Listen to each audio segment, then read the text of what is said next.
Hello, everybody, and welcome to the next episode of The GOAT. The GOAT is a program where we try to figure out what it takes to be great at something, what it takes to be extra special, to stand out, and to take your game to the next level.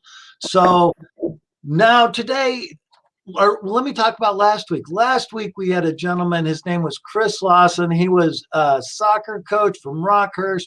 He was a goat. He was a true goat. He was able to take his game to his teams to the next level. Yes. Is somebody saying something? Oh, all right. I'm hearing an echo. I hear an echo. So Chris was able to take his teams to the next level. And what it occurred to me and what I heard during his talk was that the relationship between the coach and the athlete is a great big deal.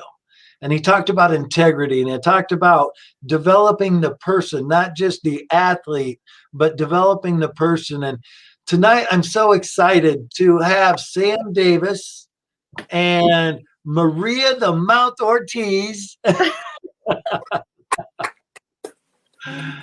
that are going to get to, we're going to talk about that special relationship that gets developed. But I'm going to introduce Maria. Maria is 21 years old. She started playing softball at 7 or 8 years old, and Sam was her first coach.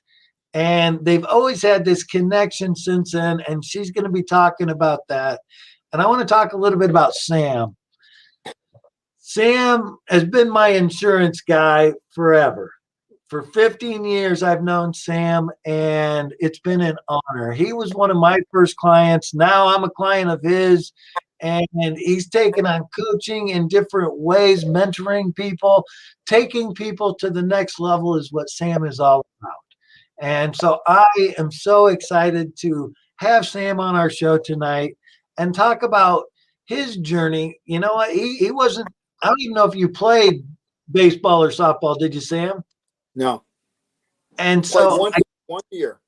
1 year. So and then I can't wait to hear the story of, and I want to hear the story. Why did you start playing or coaching softball?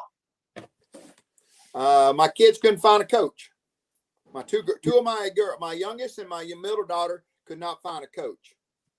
Oh, So they weren't going to be able to play unless they found a coach. They had another friend that wanted to play, and of course the league had girls, and so they just they said Dad, and so I had coached 1 season before, several years before the kids were even born, which would have been probably 10 years before this. I'd coached 1 season of baseball, and that was it. And I said, when I was a freshman in high school, I attempted to play baseball. I was zero. really? I got hit. I missed a fly ball and got hit between the eyes and had two black eyes. So you decided to become a coach of your Right. two daughters, Right. and you didn't know what the heck you were doing.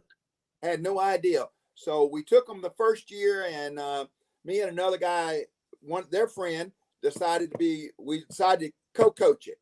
And either, I don't remember if it was that year or the next year, what really took me, I really tried to, from the beginning, tried to coach the girls, but me and him, I'll be honest with you, we had a falling out. And between one of the games, he wanted to, tear into me. And I just stood there. And at the end of that event, had another coach to approach me and said, "Hey, would you like to coach with me next year?" And it turned out the guy was actually a year ahead of us. I think I started out with 9 and 10-year-olds. They were probably 11 and 12-year-olds, and he was going to start playing tournament ball. And that's how I got involved in tournament ball. And then I did 1 season of that. And then the next year, I went back to league ball and they actually played north of the river. It was a boys league that'll let some of the girls tag on. And so Were your daughters playing? Huh? Were your daughters playing for you at that time? No, they'd already quit. They'd already quit. and you kept coaching. Well, maybe one. Well, actually, one of them, the middle one, had decided she wanted to help coach, and so I think the first year she helped me coach, and then, but at the end of the season, that season we won the championship. We won the league championship, and at the end of that, the one of the other coaches came to me and said, "Hey, let's put our two teams together," and so we formed the Lady Knights. That's when we formed the Lady Knights.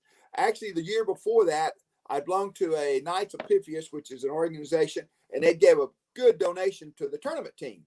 And so the next year I came to them and said, "Hey, I want to do my own thing this year on my own team." And they wrote me a nice check. So I said, "Well, call the team the Lady Knights," and asked Maria what team she played on whenever she joined me. Well, and that's where I want to go here. I got to read something before I let you talk, Maria, because I think this is about the sweetest thing I ever heard in my life.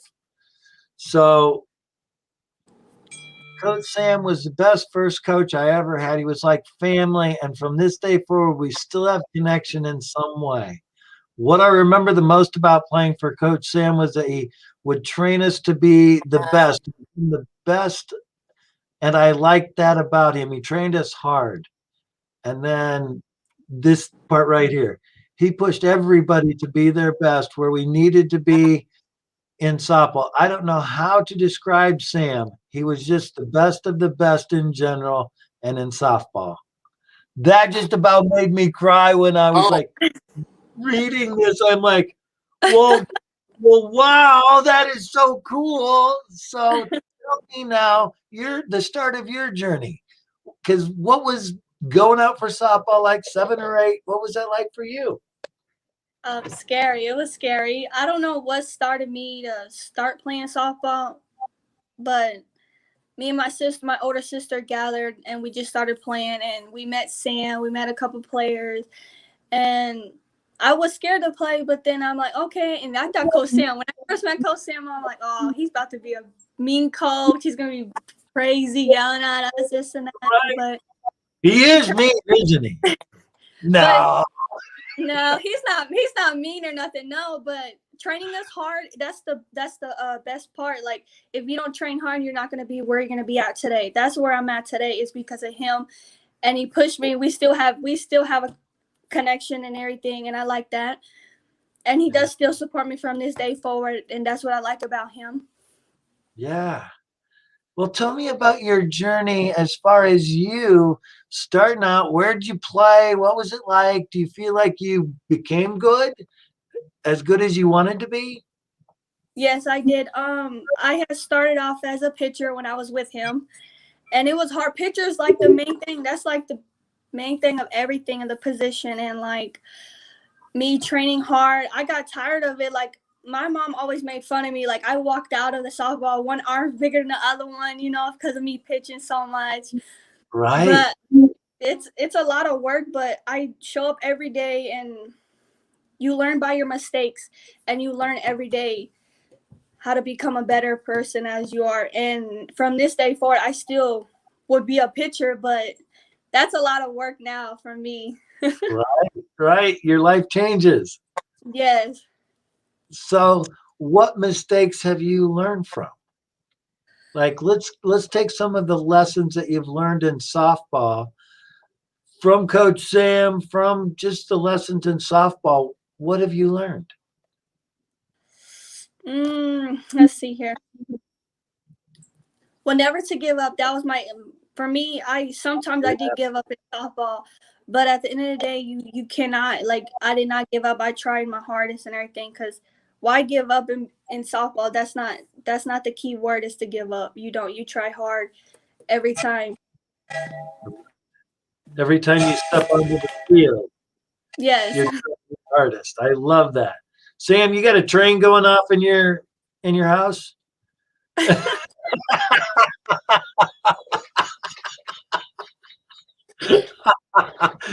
Maria, did you hear that train going? It's like, I love it. So don't give up. You said you went through a time where you lost softball, you lost some things in your life, you struggled a little bit, and then you found your way back to softball. What happened during that time? Okay, so I lost my mom in 2019.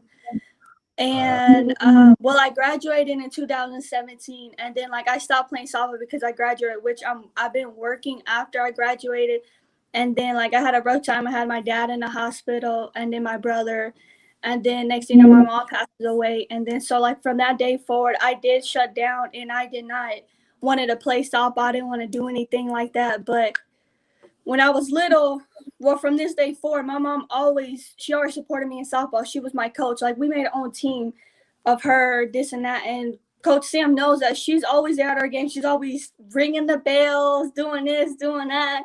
That's her. And so like for me, just looking at her, I know she passed away and everything, but she wouldn't just make me give up. So like I have opened my eyes and I realized I do want to play softball again because of her. She was my inspiration and my motivation to like keep going for myself. Don't give up, because she's looking down saying, oh, don't cry, don't do this, because that's not how she wanted us to be. So from this day forward, I do play softball because of her. Right. Congratulations. Yeah. And it sounds like it means a lot to you too. Yes, it really does. And having your mom at those games and cheering for you is like precious memories that we could have. Go ahead, Sam. Her mom, everybody knew her mom was at the game. But at the same token, she was there to support her daughters or son, whoever was, whatever child she had. But she was also there as a team supporter.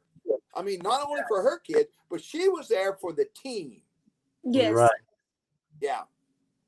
And that's another topic that I love to talk about is, what does a GOAT parent look like? What is a parent supportive, unconditional, where the parent's not the coach? Sam, I'm sure you've ran into this many times where the parents want to coach the kids and it's like, no, I'm the coach, you're the parent. There's a role for the parent, which is to be a parent. No, it's not. So when I stopped playing softball with Coach Sam, my mom made a team, and she always told me when I stepped on, she's like, I know you're my kid, but when we're on the field, you're not. Yeah. It's a player. So she was on us all the time. Oh, you better do this, you better do that, blah, blah, blah. And where we step on the field, she's like, you're not my kid, you're a player. I do respect each player how I am with you, even though you're my daughter. I'm like, okay. So how to respect that. That is great. Yes.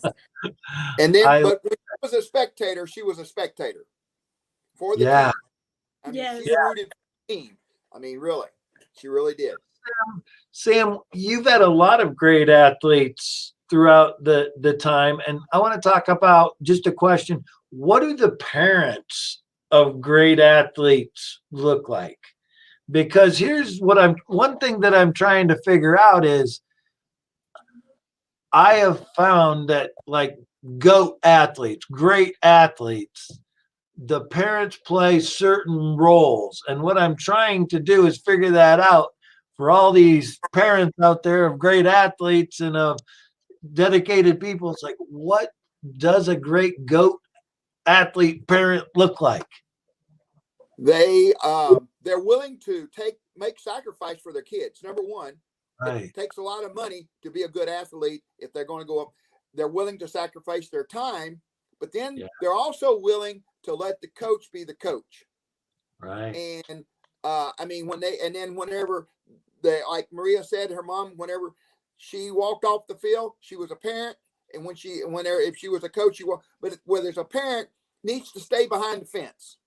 A good parent stay behind, but they are willing to do what it takes to help that kid develop into an athlete. They're willing to take that kid to practice. And if there's a pitcher, we'll pick on that position. Like Maria said, that's the hardest working player on the team. Well, the pitcher and the catcher. But if say the parent is a pitcher, pitcher parent, then they will sit on the bucket for hours. Right. Because it takes practice to make perfect. And the parent is willing to spend their time when they're not with a coach, they're willing to spend their time helping the kid improve, to practice. I love it. Maria, I want to get your take. It's like the ideal parent situation for you looked like what? Or you wanted what?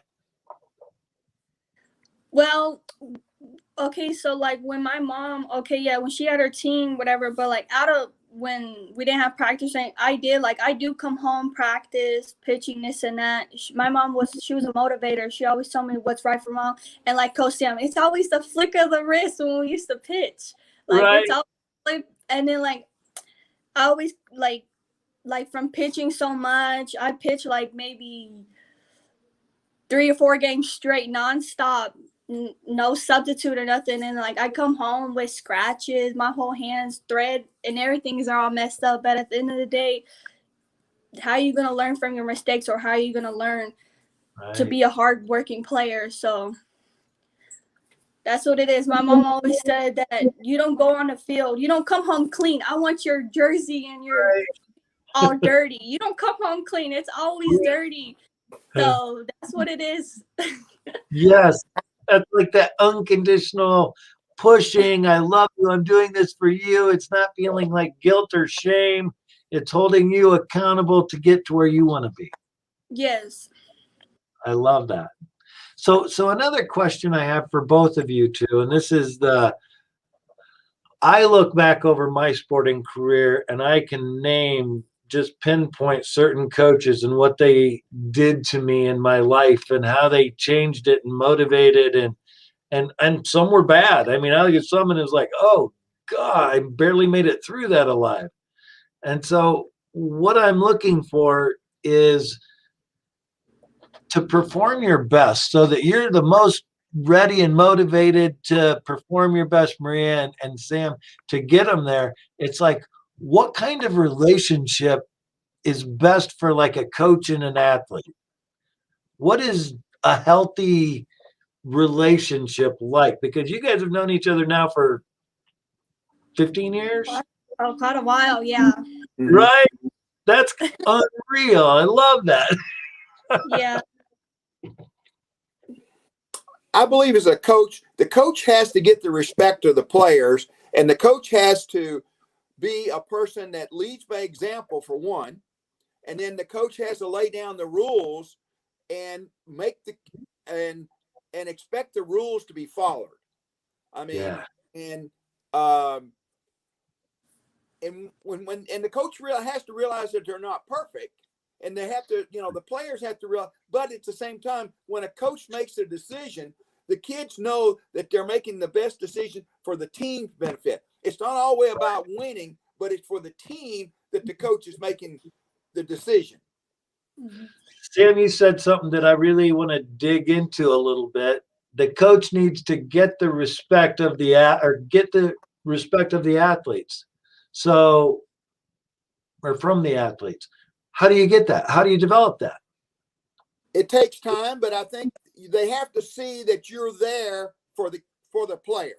You're not there because of, whatever, maybe you're hit. You're there for the player, and you wanting the best for the player. Then you want to develop the player into the fact that it takes a team to play, to win. There's no I in team. And so it takes a while for that to happen. I think when you first meet them, first impressions are important. Like Maria said earlier, you want to come forth as a tough one, but at the same token, you are still kind, and they got to see both ends. When you got to be tough, you got to be tough, and then there's a time when you're kind. But when you're on that field, you got to put on the game face. Yes. And you got to put on the game face, and you got to expect your players to do the same. But then when you come off the field, you can take the game face down and have fun with the kids, and they see you. Right. So tell me, Maria, does Sam have your respect? Oh, sure does. He does. Why? What? How did he develop that with you? Why? You trust Sam unconditionally, don't you? I do. From this day forward, I still do. He was there when my mom passed away, and he's still there from this day forward. He checks on me, I check on him. If we got time to see each other, we do see each other. But since like the COVID and all that's going around and stuff, I do want to see him again and get back together, and I want him to come support me again from this day forward. So he's always welcome to come over here. Like I said, he's always family, no matter what. Right. Yeah. And you're playing now slow pitch, right? Yes, I wish it was fast pitch because I miss it so much. Yeah. But it's co-ed now, and I'm still playing from this day forward. So go ahead, Sam. She is unique in the fact that she's still playing and has love of the ball game. Most, even when you start them out at 9 or 10 years old, and you introduce them to the yellow dot, which is the softball. That's what I call the softball, the yellow dot. And if you could look at the background, I got them in trophies in my backside back here. You can see where from the years. But introduce the kids to the yellow dot, and usually they just play for until they're probably about 15 years old. Then there's an exception. Then some of them will play through softball, through high school, and then they're done. Right. There's a few that go to college, but usually they're done. Maria is one of those few that she plays for the love of the game. I mean, she's already said that the reason she plays is that when she was introduced to that yellow dot, she fell in love with it. Yeah, I can tell. And that doesn't happen a lot. That's an exception to the case. So, of course, that makes me very proud is that, you know what? She may not have become a big ball player or a college ball player, but she still is in love with that yellow dot. And that's what a coach hopes they can do is transfer the love of the sport and at the same time character to the players. And Maria is an example of that. I couldn't agree more. It's developing a person rather than just an athlete, and they're following their passion. They're not worried about, oh, I lost. Oh, what will they think of me? The coach, this scholarship. I can tell that Maria, you play because you love to play. Yes, I do. I can tell, and I think that is awesome, and I love that. So another question that I have, Maria, for you is, as far as fighting the battle, you said I came back to softball after I struggled and went that long without it, and with losing your mom and those things. What made you come back? It was basically my mom. Like, my whole family was down because of that. And like me being, I didn't want to be stuck in a house. Like, after my mom passed away, I didn't want to be stuck in a house just like thinking about everything, and all that. So like softball, it did calm me down. It made me open back up again and whatever. And so like that's why I started playing again, because I wanted to get open back up after I got shut down when my mom passed away. And my mom wouldn't just let me sit here in the house just doing nothing or whatever. So I did step back up and started playing softball again. I love that. I think that a lot of people lose their way and then find their way back through a sport or a passion or a love. And it sounds like you've done that. Mm-hmm. That's great. So, Sam. Yes, sir. I'm gonna kind of follow that question with, you're out of it right now, out of the coaching realm right now because of COVID, right? Right. Yeah. So what are your plans are you going to continue working with athletes? Yes. Actually, this year, my role is to be a coach mentor. The league, the number of girls wasn't there. And so I said, well, if you need me, I'll be there. But I'm on the board of the IGSA. And this year they said, well, and that's one of the things I really believe. You got to develop coaches in order to develop players, in order to develop teams, in order to develop leagues, in order to develop winners. And so this year, the president came and said, hey, Sam, would you and another gentleman on the board, would you guys consider being coach mentors? And really what that means is We're going to go visit the coaches as they practice. We're not going to be there to tell them anything. Just be there and say, hey, can I give, do you need some help or anything like that? And encourage them to be better coaches. And, and take on the role of being a leader and learning the sport, as well as learning how to encourage the girls to make better players. Several years ago, it's been about 4 or 5 years ago, I don't know how I picked it up, but I picked up this book. And guess who is the coach of the Royals right now? Oh. That's him right there. Really? Mike Matheny. That is this great. Book, he was a Golden Glove player, and he got hit. Actually, he had a concussion, had to retire. He ran into it. Didn't get hit by the ball. He just, was a freak deal. Got a concussion. They shut him down.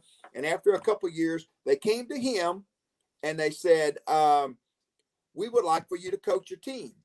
Well, in this book is called the Matheny Manifesto. Yeah. Laid down the rules of what it was going to take for the kids and the parents to be part of that team. And really what I read out of it, the coaches got to set the example. The coaches got to set the rules to the parents and the kids. Coaches don't quit youth softball because of the kids. Right. They quit youth sports because of the parents. So what he did, he said, okay, parents, if you're going to be part of my team, this is the rules. And he set them down tight.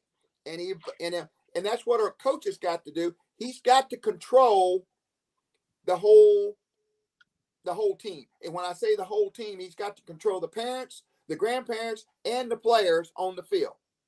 They've got to have enough.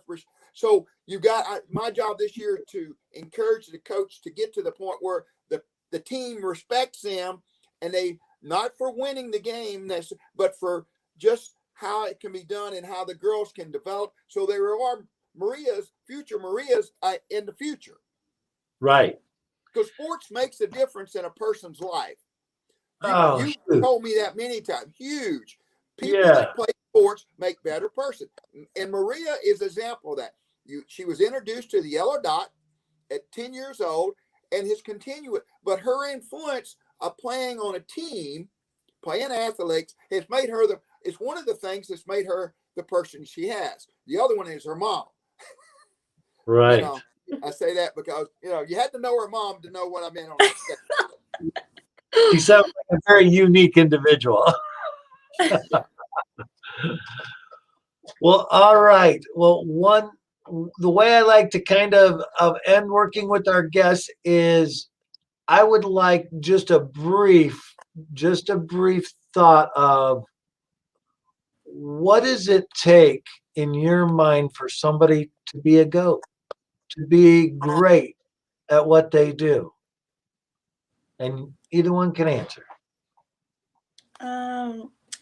If you want to be a GOAT, you have to fight where you need to be at to reach your goal. To just basically set some goals, and then you'll become a GOAT, and you can reach it. Yeah, I love that. Set the goal, focus on the goal, and become the GOAT. I love it. You have to find a purpose, and I think that's. And then once you find that person, you have purpose. You have to get passionate about it. And if it's in sports, you got to continue on and strive to be the best that you can be. Not all of us is going to be all-stars, but we have to strive to be the best that you can be on your level, because in sports, there's a few exceptions, but in sports, it takes a team to win. So you have to find out where you fit in that team. And then give it all you got. When you step on the field, give it all you got.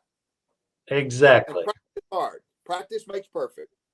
Mm-hmm. I agree with that. Now, do we have the GOAT tip of the week? What's the GOAT tip of the week? Is remember your why. It's just where you two went is, what I find with athletes so often, working with athletes, is the pressure they feel, the anxiety, oh man, this stinks and it's really hard. And Maria, you said it today so many times. It's like you got to remember why you're there. I love this sport. Yes, it's hard. It's difficult, but you Yeah. got to remember that why. And that's the key, is to take off the pressure, let go of what everybody's thinking of you. It's not about any of that. I love to play the sport. I'm here because I want to play the sport. Hmm. So that makes complete sense. Yes. All right. Well, I want to thank both of you for being on the show tonight. I think you guys, the connection and what you guys have developed is so unique in the world of sports, and so wonderful that, Sam, you've been able to stay in contact with her and be her support throughout all this time. And you know what it takes to be great at things. I've worked with you. You're a peak performer, Sam. You got it lined out. And Maria, thank you. You're welcome. Thank you for having me too. You bet. I couldn't have picked a better person. Like you said, it's been a while since I've seen Maria, but I couldn't pick a better person. She did a phenomenal job. I mean, yeah. Oh, Thank you. she's a phenomenal person, I can tell. Yeah. She's got the right attitude going right now. Right. I can tell you had struggles, listening to you. Yeah. Your attitude right now is, get out of my way. I go for what I want. Yeah. And that's beautiful. So thank you, everybody. And this is the next episode. I'm not sure who we're having on next week, but we're going to do it 7:30 Thursday evening. And I look forward. And remember, you got to own your shit. Talk to you later, guys.